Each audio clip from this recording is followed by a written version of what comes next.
Hello everyone, and this is my review for WWE Fastlane 2016. And I'll just go throughout the entire show, but I'm gonna go off and say right off the bat, the first 2 hours were really good, and the last hour was kind of where are you going with this? And there was one other part that's a kind of where are you going with it as well, right within that first 2 hours. But like the last hour was like, what are you doing? Type moments at this point. So let's go ahead and start it off with the first match of the night, which was Becky Lynch and Sasha Banks going up against Naomi and Tamina. First of all, it's nice to see that they decided to start off the show with one of the women's matches, and in this sense, not just that, them actually putting on a really good tag team match. I've always been one that says, the beginning of the show is just as important as the end of the show. So they built up a good storyline between Becky Lynch and Sasha, and then of course with adding Naomi and Tamina in there, they've done a pretty good job with that. And they played that off in this match where, Becky and Sasha couldn't get along right at the beginning and everything. I thought the match that they put together was really good. Having Sasha and Becky go over, I thought was the right idea because, where I was thinking, where they're going for WrestleMania. I think, in the case of being predictable, this is good predictable.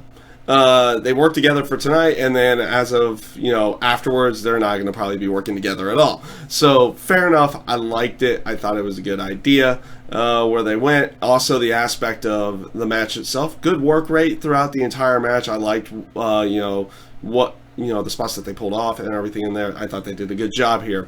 This goes for the next match, which was the IC title match with Dolph Ziggler and Kevin Owens. Again, really good match with them, even though we've seen it a lot. Again, really good setups with all these guys that, Dolph Ziggler and Kevin Owens put on a very good work rate in there, and having them go after with the IC title and this mini feud was a good way and a good pay-per-view match in general. I thought they put on a really stellar match. I like the tease of the powerbomb on the outside of the ring into the ring apron, and all in all, I thought start to finish here really good. So this brings me to the kind of what are you doing here moments, which was the six-man tag. A six-man tag with the Wyatts, Bray on the outside. I like what they do with the Wyatts. You have Strowman or one of the guys go over there and take the chair from Byron Saxton. And just great heel stuff there. And I thought that's always an added touch to that, to take Byron Saxton's chair, make him stand up throughout the entire match, and Bray gets to sit there at ringside. I think in the terms of heel actions, I think that's is a very good idea. You don't see them do it too often, so whenever they do it, it kind of means something again. And then, of course, they were going up against Kane, Ryback, and The Big Show. The work rate in this match, not bad. It wasn't a bad work rate match, but why, when you're trying to build the Wyatts up to be a kind of unstoppable force where most people think they're going to go, and I'll get into this even later on as well, why do you have Ryback, Kane, and Big Show winning this match? It made no real sense in this case. I'm not calling it a burial by any stretch of the imagination, but it just doesn't make sense here for them to go over in this match, have the makeshift team go over this time during the over the established team in this case. It just didn't really work out for me in the end, and I didn't really get where they were trying to go with this in any way, shape, or form. But it is what it is, and like I said, I'll talk more about the Wyatts a little bit later on as well, and my thoughts on what's been going on. But this brings me up to the Charlotte and Brie Bella match, which, again, was not a bad match by any stretch of the imagination. A little bit botchy and a bit sloppy on there throughout the entire match. But overall, they played off of the emotion and the storyline with the Daniel Bryan retirement, and how and playing off of the emotion that Brie Bella was getting through that, and also her sister being out injured and everything. And I liked what they did there. They established her as a face, and I would like them to keep her that way, because she doesn't need to be like 1 week a face, 1 week a heel, this, that. You know, for a good character, you need consistency. So I liked what they did setting this up. Like I said, match itself was a little bit botchy, a little bit sloppy through there, but you know, great heel antics and great face antics from both Brie and Charlotte in there, not in respective orders. Of course, Brie being the face, Charlotte being the heel. And they played off of the emotion of it, and that was what made this match good. They played off of it. They played off the emotion well, and it just flowed through. And they let that ride the match there, almost like to the point that, you know, the fans could tell they were messing up, but in the end, they weren't getting on them about it. So you had them emotionally invested, to the point of, it's like, okay, yeah, they're messing up some of the moves and everything like that, but that wasn't what mattered in that case. So this brings me actually to the AJ Styles Chris Jericho match. Good match. This is a really good match here. I love the work between the two of them. I love the feud too. I like the feud of the aspect of, you know, Jericho being the established veterans, like, you know, AJ coming in here saying he's phenomenal, he's this, he's that, I don't think you're that, and everything, and he just wants to prove him wrong in every sense, and it's led to 3 really, really good matches. I love the counters that they had throughout the entire match. Jericho countering the springboard elbow with a springboard drop kick of his own, but AJ as well coming up with good counters towards things. I'm not sure about the aspect of Jericho kicking out of the Styles Clash. I mean, in the end, that's completely fine, because I think they're trying to establish that calf crusher or the calf killer as his actual finisher. And I know it looks like nothing more than a single leg, but I like how you get the little nuances and touch of the fact that, you know, AJ's also wrapping his leg around their leg as he's yanking back as well. So it makes it look a little bit more painful, a little bit more different from what your typical single leg was. And in there. So again, I thought that was a really good way of ending the match, and I also think, you know, having AJ go over in this case was a good idea as well. But actually, no but about that match. It was, like I said, it was just a really good match. I thoroughly enjoyed it. It was probably the match of the night in my mind.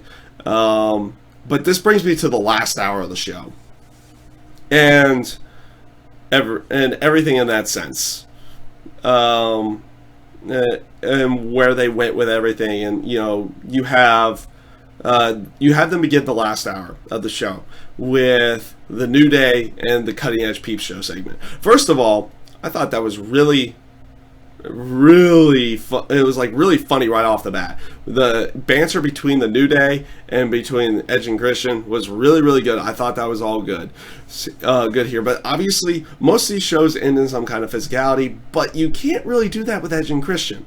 Mostly with Edge in this case, but they're also kind of saying that with Christian too, with concussions and everything, so they're kind of not letting him do anything outside of being out there. You know, they're promoting the show, being on their new show on the WWE Network and everything.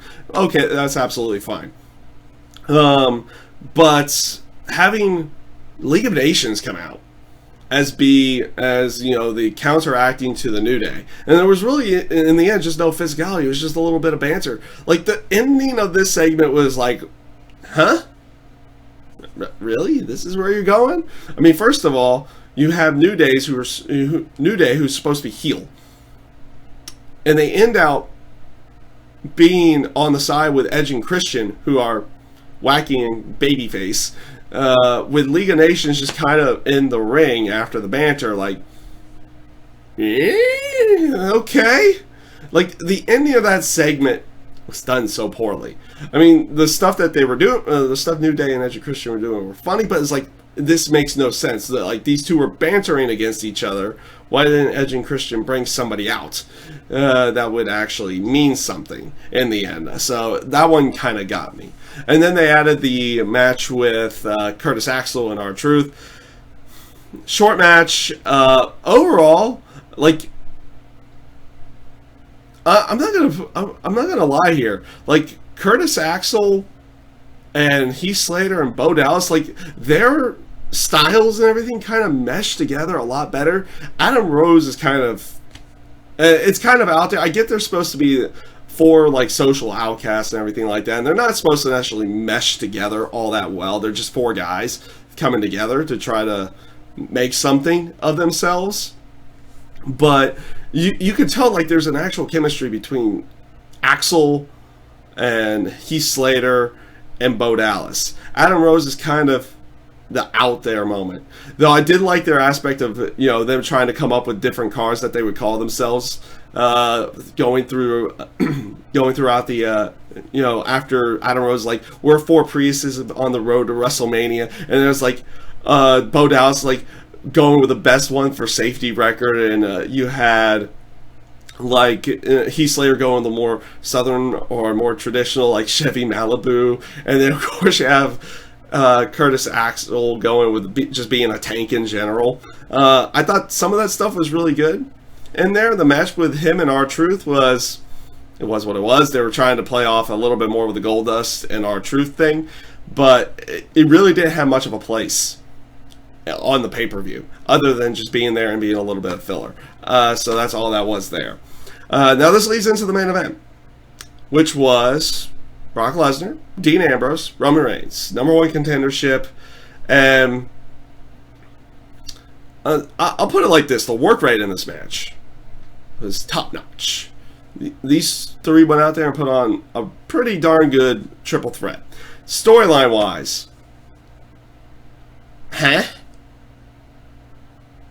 you don't. This is the point where they could have tried throwing a curveball if they really wanted to, and I get this. Roman Reigns is being booed out of the building most of the time. Booed. Outside of like a couple week time frame where everybody seemed to kind of start warming up to him, and then everything kind of went back downhill again. So, what do they could have thrown the curveball of some kind of turn for either Dean Ambrose or Roman Reigns.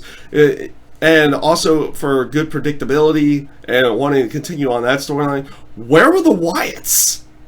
Where were the Wyatt family in this one? After the attack on Brock Lesnar at the Royal Rumble, why weren't they doing anything in there? It's like you even had a tease of the aspect of, Brock's going to deal with the Wyatts when he sees fit by Paul Heyman earlier, in promos leading into this as well. Where were the Wyatts in this match? It could have been a good way of writing out Brock Lesnar for the match. It could, it sets up WrestleMania because that's where it seems like it's going with Bray and Brock Lesnar.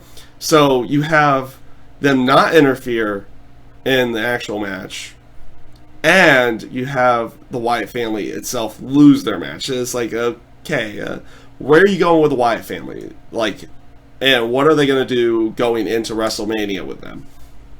And also, like I said, no turn with, no curveball here at all. It's just status quo, go with what we were planning moments in the terms of both Dean Ambrose and Roman Reigns. Like, Dean doesn't really turn fully heel. He just fought Roman, and that was basically it.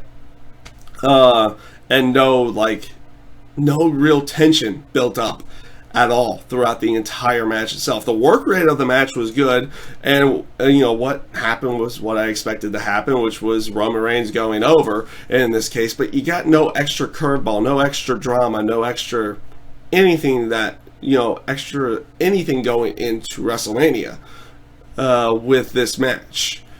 But it is what it is in that. It is what it is in that case. So overall, first 2 hours of the show, I feel like they actually did a good job of building up story and everything and working off of what they had built storyline-wise in those matches. And also the work rate in those matches I thought were darn good.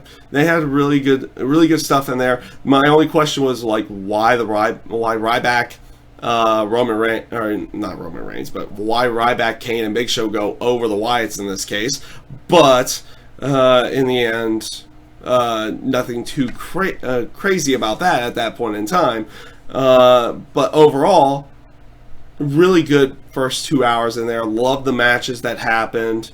and not just on the aspect of work rate, but like I said, storyline wise, they did a good job of building up their stories throughout the match and with what they had worked with going into the pay-per-view. It was that last hour that was kind of, huh?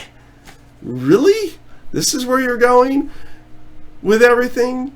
Like, okay, you're being predictable with Roman Reigns, but why didn't you have the Wyatts come out and attack Brock, or no extra curveball, no extra drama going into WrestleMania with that main event? You had the throwaway match with Curtis Axel and R-Truth, and that the Cutting Edge Peep Show segment with the New Day I thought started off great, but ended with a huh type feeling to it. Really? That's where you're going? So overall, like I said, first 2 hours really good. Last hour was kind of out there. It just wasn't really that good in the end. So that is my review for WWE Fastlane 2016, and I thank you guys for watching.